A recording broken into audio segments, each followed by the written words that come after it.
ఏంటి పరిస్థితి? వైఎస్ఆర్‌సీపీ పార్టీ భవిష్యత్తు ఎలా ఉంటది? మా భవిష్యత్తులో భవిష్యత్తు అధ్యక్ష అనే పరిస్థితి ఉంటదా? అధ్యక్ష పార్టీ మనుగడ అయిపోతుంది. రాబోయే రోజుల్లో వైఎస్ఆర్‌సీపీ పార్టీ భూస్థాపం అవుతుందని చెప్పంటారు. అన్న వీళ్ళందరూ ఉంటే ఆ రోజు మేము పార్టీ పెట్టలా.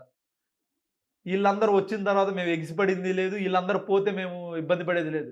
మా నాయకుడు జగన్మోహన్ రెడ్డి గారు పార్టీ పెట్టిందే దేశాన్ని శాసించేటువంటి పార్టీని వ్యతిరేకించి పార్టీ పెట్టి నిలబడి నిగ్గుదేసి అధికార నాయకుడు, ప్రతిపక్ష నాయకుడిని ముఖ్యమంత్రి అయినటువంటి పార్టీ. ఎవరు వస్తేనో ఎవరు పోతేనో వైఎస్ఆర్ కాంగ్రెస్ పార్టీ నిలబడేది ఓన్లీ జగన్మోహన్ రెడ్డి గారి కటౌట్‌తో. ఆయన జెండానే మా ఎజెండా.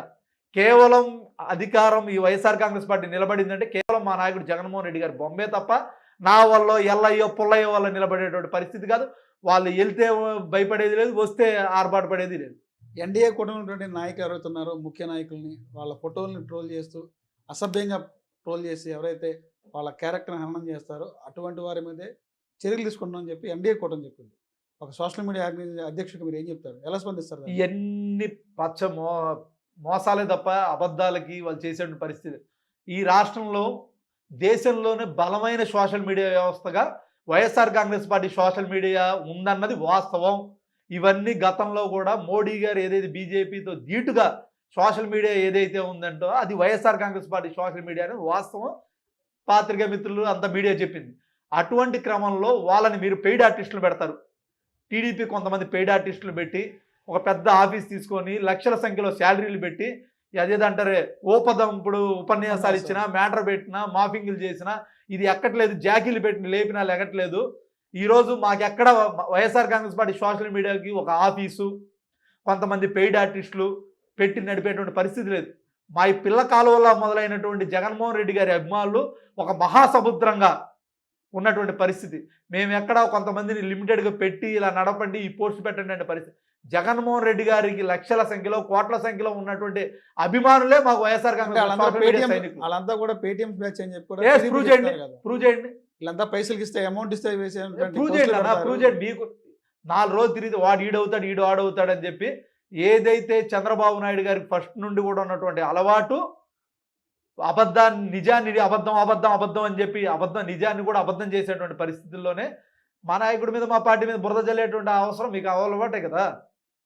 ఇంజనీర్ గారు, మీ రాజకీయ నేపథ్యం ఏంటి? అసలు మీకు ఎక్కడి నుంచి వచ్చారు? మీరు ఏంటి అసలు? మీ కుటుంబ సభ్యుల నేపథ్యం ఏంటి? అలా మీకు తెలిసిందే, ఒక మిడిల్ క్లాస్ ఫ్యామిలీ, రైతు వారి కుటుంబం నుండి వచ్చి విజయవాడకు వచ్చి నా చిన్నప్పుడే సెటిల్ అవ్వడం జరిగింది. సొంతూరు మాది ప్రకాశం జిల్లా మార్కాపురం పక్కన ఖమ్మంపాడు అని మా అమ్మగారు ఉంది. నా చిన్నప్పుడు ఇక్కడికి వచ్చి ఇంజనీరింగ్, బీటెక్, మెకానికల్ చదివాను. నేను మా సిస్టర్, అంటే మా సిస్టర్ మ్యారేజ్ అయిపోయింది. నాకు 2 పిల్లలు, బాబు ఓ పాప. నేను పాప ఏమో ఫస్ట్ క్లాస్ చదువుతుంది, బాబు ఏమో ఇప్పుడే ప్రీ కేజీ మాటలు వస్తున్నాయి.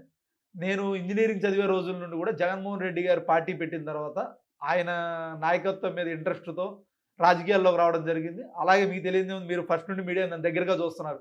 ఆ రోజు విద్యార్థి నాయకుడిగా మొదలైనటువంటి నా రాజకీయ జీవితం విజయవాడ స్టూడెంట్ యూనియన్ సిటీ ప్రెసిడెంట్గా ఉన్నటువంటి నేను అక్కడ నుండి ఈరోజు YCP social media state organizing ప్రెసిడెంట్గా వచ్చానంటే అది ముమ్మాటికి మా నాయకుడి పట్ల నాకు ఉన్నటువంటి నమ్మకం, విశ్వాసమే ఈరోజు నన్ను ఇక్కడ కూర్చోబెట్టింది. ఈ గతంలో ఈ పదవిని పెద్దవాళ్ళు చేసినటువంటి పరిస్థితి. సజ్జల రామకృష్ణారెడ్డి గారు లాంటి అబ్బాయి, భార్గవ్ లాంటి వాళ్ళు పెద్దవాళ్ళు చేశారు. అటువంటి పదవిలో కూడా ఒక సామాన్య నేపథ్యం, ఎటువంటి పొలిటికల్ ఇన్వాల్వ్మెంట్ లేనటువంటి నాకు ఇచ్చినప్పుడే నాయకుడు మీద మేము పెట్టుకున్నటువంటి నమ్మకం, ఆయన నా మీద పెట్టినటువంటి గౌరవం ఎల్లవేళ నేను జీవితాంతం ఆయన రుణపడి ఉంటాను. అంటే పార్టీకి సంబంధించినట్టు మీరు రాజకీయాల్లోకి వచ్చే ముందు ఎవరు ఇన్స్పైర్ వచ్చారు? మీరు రాజశేఖర రెడ్డి గారి మీద ప్రేమతో మేము చదువుకునేటప్పుడు కూడా అందరు ఇంజనీరింగ్ చదువుకున్న ఫీజు రియంబర్స్మెంట్ అంటే రాజశేఖర రెడ్డి గారు గుర్తొచ్చారు. ఇంజనీరింగ్ ఒక మిడిల్ క్లాస్ ఫ్యామిలీ కూడా చదువుతుందంటే అది రాజశేఖర రెడ్డి గారి బొమ్మ. ఆయన పుణ్యమే. ఆ రోజు నేను చదువుకున్న కూడా ఆయన పుణ్యమే. ఆలోచన ఫీజు రియంబర్స్మెంట్తో చదువుకున్నా. ఆ రోజుల్లో ఆ ప్రేమతో, అభిమానంతో వచ్చి జగన్మోహన్ రెడ్డి గారిని ప్రేమించాం. ఆ నాయకుడిని చూసిన, జగన్మోహన్ రెడ్డి గారి దగ్గరగా చూసిన ఏ నాయకుడు ఇంకో నాయకుడిని ప్రేమించడు. జగన్మోహన్ రెడ్డి గారిని మొట్టమొదటి కలిసినప్పుడు మీరు ఆయనతో ఏం మాట్లాడారు? ఎలా అనిపించింది ఆ టైంలో మీకు? ఆ రోజు నేను స్టూడెంట్ యూనియన్గా ఉన్నప్పుడు చిన్న ఒక ఇంజనీరింగ్ చదువుకునే కుర్రోడిని. ఆ రోజు మా నాయకుడి దగ్గరగా తీసుకున్నప్పుడు, నీ పేరేంటబ్బా అంటే నా పేరు అంజిరెడ్డి అన్న అంటే, ఓకే వెరీ గుడ్, ఏం చదువుతున్నావు అంటే ఇంజనీరింగ్ చదువుతున్నాడు, వెరీ గుడ్, బాగా చదువు, మంచి, ఏంటి నువ్వు రాజకీయాల్లోకి ఎందుకు వచ్చింటే మీరంటే అభిమానం అన్న, ముందు చదువుకో తర్వాత రాజకీయాలు. ఆ మాటతోనే రాజకీయ ప్రస్థానం ఎక్కడ దాకా వచ్చింది. ఆయన జెండా పట్టుకొని వెనకాల ఏదో కార్యకర్తగా మొదలైన రాజకీయ జీవితం ఈరోజు రాష్ట్ర అధ్యక్షుడిగా ఉంది. భవిష్యత్తులో ఆయన ప్రోద్బలంతో ఎక్కడికైనా వెళ్తా అన్న నమ్మకం అయితే నాకుంది. మా నాయకుడు భరోసా నాకైతే నమ్మకం.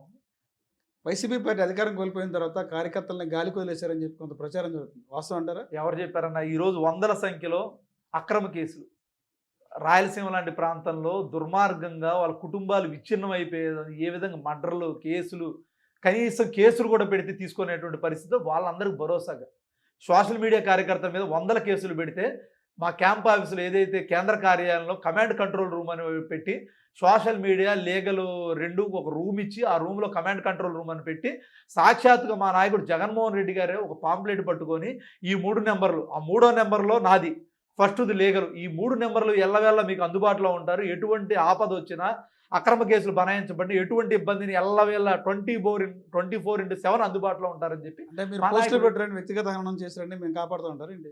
వ్యక్తిగత హానం చేసాం.